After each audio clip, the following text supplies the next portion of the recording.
Hey campers, I hope you're having a wonderful day. I'm Victoria from Shopify and I'm just kicking back, relaxing at my campsite. I hope you can feel more at ease as well when I tell you the 5 lessons that I've learned about headless commerce so that you don't have to. Now that we're back indoors, let's discuss. Headless commerce is not exactly the right term for what we're talking about here, but has been popularized, so I will be using it. What we're talking about is decoupled architecture. So you actually usually have multiple heads, especially if you're doing omnichannel. Managing multiple systems can get complex really, really fast. So that brings us to lesson number 1, offload complexity where you can. Offload about 80% of what you need to build and spend the 20% building what makes your business unique and stand out from the crowd. Shopify is built for e-commerce, so let us handle what we do best. This gives you the development cycles back to build something unique, to connect with your customers, and to stop worrying about e-commerce capabilities and scale. Shopify has one of the highest traffic GraphQL APIs in the world, and we've been doing headless commerce since way before it was called headless commerce. In order to do headless on Shopify, you'll be using what we call the Storefront API. If you're not familiar with the Storefront API, the Storefront API is a GraphQL API that's framework agnostic. This means you can use it in all of your projects, not just on web.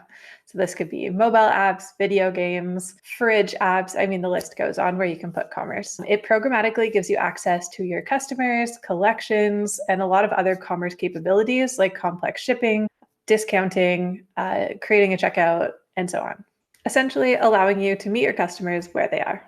I've had the unique experience of working with hundreds of different brands deciding to go headless. I help work with their team to decide and vet if headless commerce is the right fit. And if it is, I help guide them through the development cycles in order to build these experiences. This has allowed me unique insight into the success and also the failures. So I'm happy to be able to provide the 5 key lessons I've learned from this.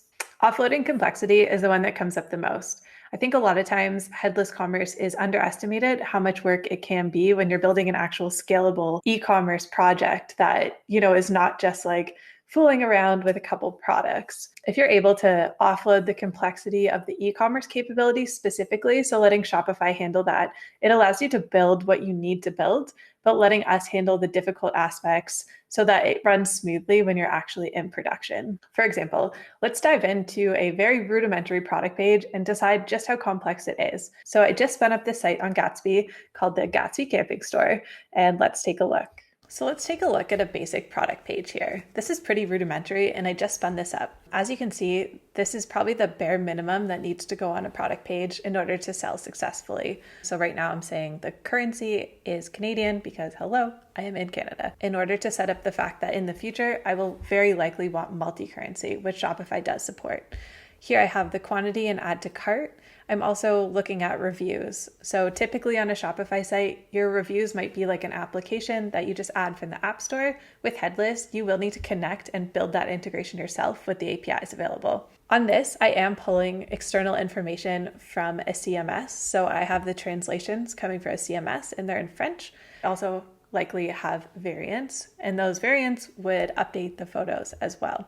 So just from this simple example, we can see that it's not so simple to just spin it up. And some of this will need to be a combination of dynamic and static, especially to check the inventory and add those items to cart for purchase.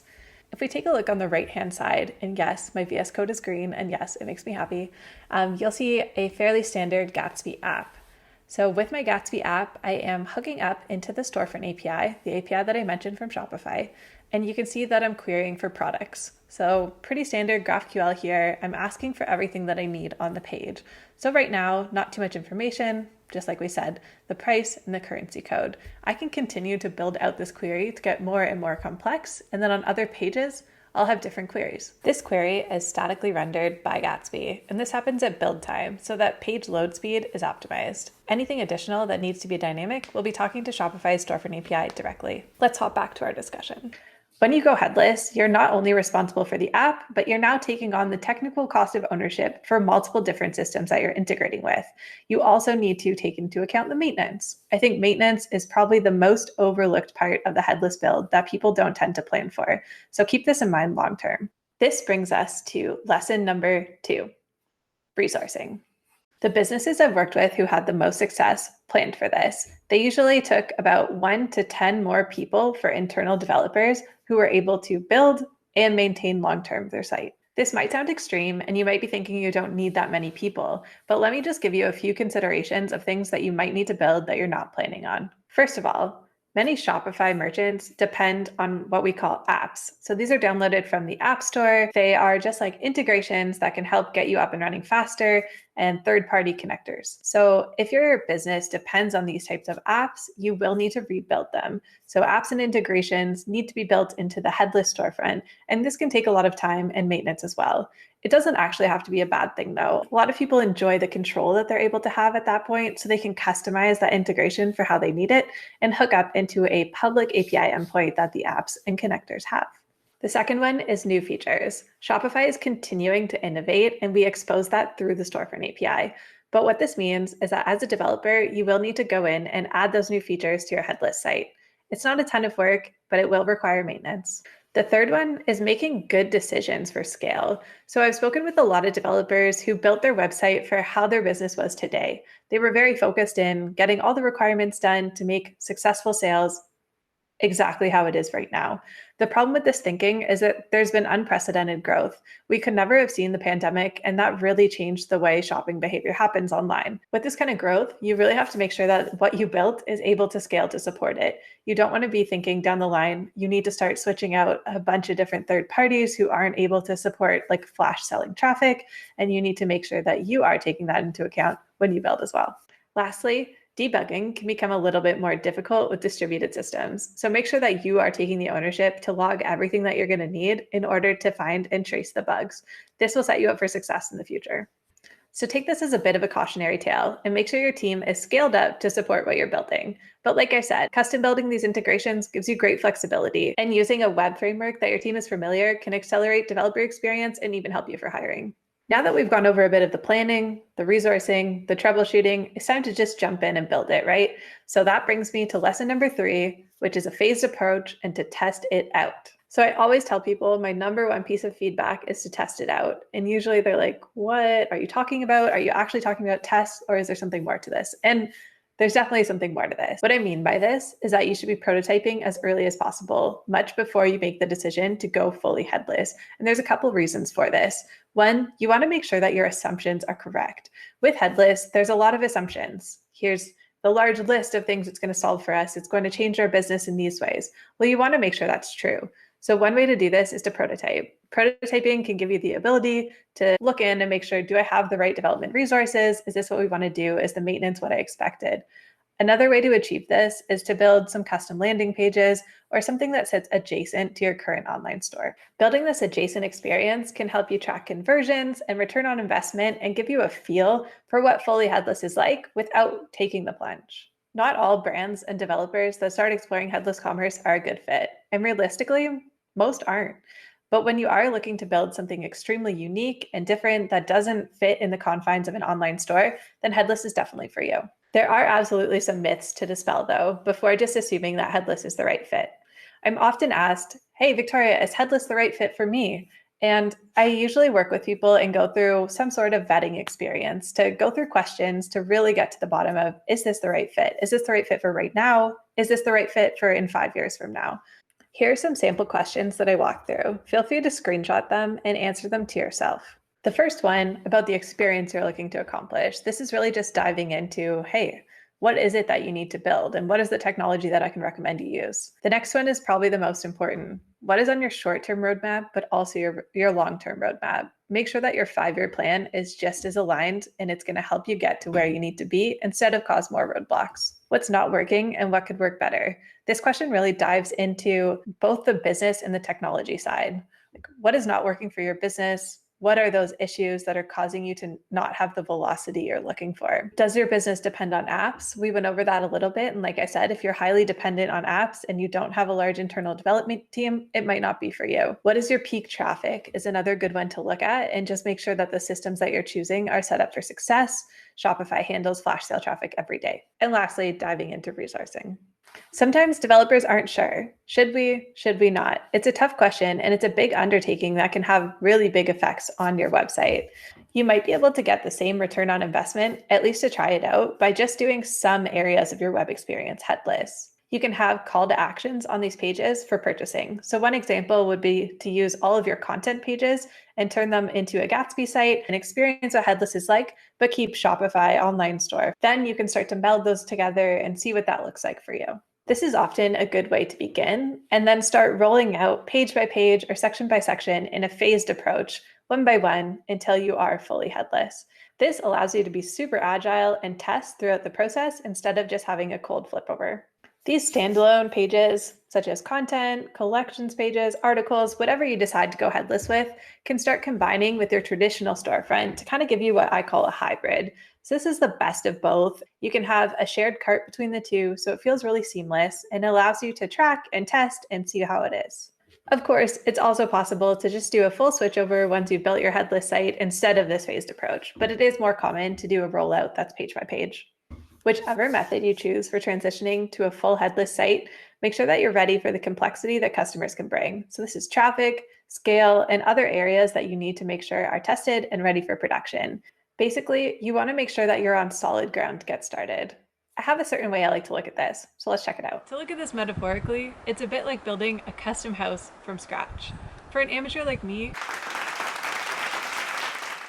it might be possible, but it's not going to be built on stable ground. It may hold up initially, and it's definitely going to look great, but as more and more people come over, the shaky foundation will become much more clear. It'll lead us all crashing to the ground. Instead, I should spend my time renovating, creating something that feels and looks custom, but is built on a solid foundation. This is definitely going to set me up for success when it comes to building and websites. Are you still following? Let's head inside to unpack that. So the custom house option I mentioned, that's like building a fully custom e-commerce headless solution from scratch. So worrying about the transactions, the scale, and the commerce capabilities and building them all in-house. The renovation, however, would be still a fully custom headless site, but with the support and strong foundation of the Shopify storefront API. Developing a Gatsby site, for example, can make your app or house stand out in a crowded space and help to drive conversions because you're unique. In this metaphor, Shopify is the foundation. It's the strong part of your business that's working for you. The Shopify storefront API is solving those problems for you with ease so that you don't have to handle it. So when too many people come over or when you have a lot of traffic to your site, you stay without worries. Also, not to worry about my building skills. I will get that deck finished at some point. I've talked a lot about unique experiences today, and that brings us to lesson number 4.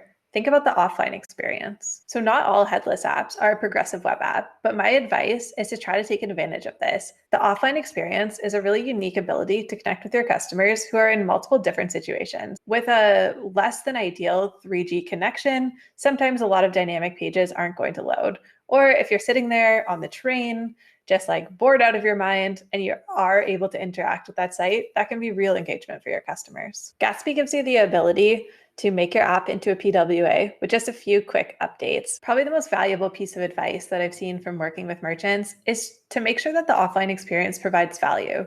It's fun and exciting to just have something new on the screen, but if it's not really doing anything for the person interacting with it, it's not going to get you the engagement that you're looking for. Since users are unable to purchase when they're on offline mode, you want to keep it engaging. So probably the best part for me is when businesses choose to surface articles. Let me read your brand story. Let me learn about why I should purchase this. So then as soon as I get off the train, I'm inspired, I'm into it, I want to buy that from you. Another option is to have some kind of lookbook and to have everything cached so I'm able to just flip through without worries. The offline experience should be pretty predictable. I shouldn't feel like I'm on a completely different website, and it shouldn't matter where I've been on the page. It should just be predictable for all users. It's pretty straightforward to turn your app into a progressive web app, and certainly because Gatsby is handling a lot of that out of the box or with their source plugins. All developers really need to do is decide on what assets they want to surface. This way, they can cache them up front and you're ready to go. Last but not least, lesson number 5. Go headless for the right reason. Now, this may seem silly or even a bit obvious, but working with hundreds of merchants, I have seen cases where people have regretted their decision and migrated back. So I just want to reiterate it one more time. There's often a lot of FOMO, or fear of missing out, when it comes to headless. It feels like everybody has to do it in order to get ahead, and that's not true. However, when someone decides to go headless for the right reason, I've seen a lot of success. Some of these reasonings would be to improve developer experience. I mentioned earlier that working with a modern web framework that your dev team is familiar with is really helpful, and this is the case. It can increase the velocity that you're able to make changes. You can use your familiar developer tooling. You can have your A/B testing, CI/CD all built in, and that can be really great. Another reason might be an omni-channel approach. It's possible that you not only have your web storefront, but you also have a mobile app or any other Internet of Things experience.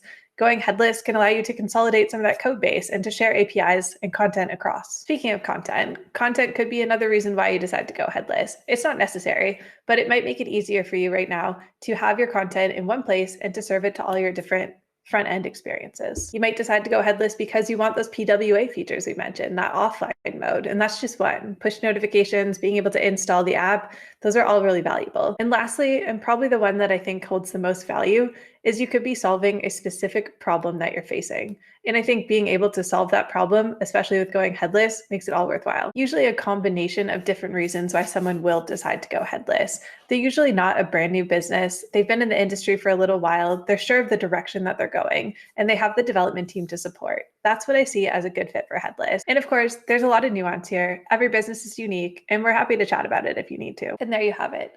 Those are my 5 key lessons learned from working with startups all the way up to the largest businesses on the platform. Well, campers, I hope you enjoyed our time together. I'll be sitting here by the fire if you have any questions.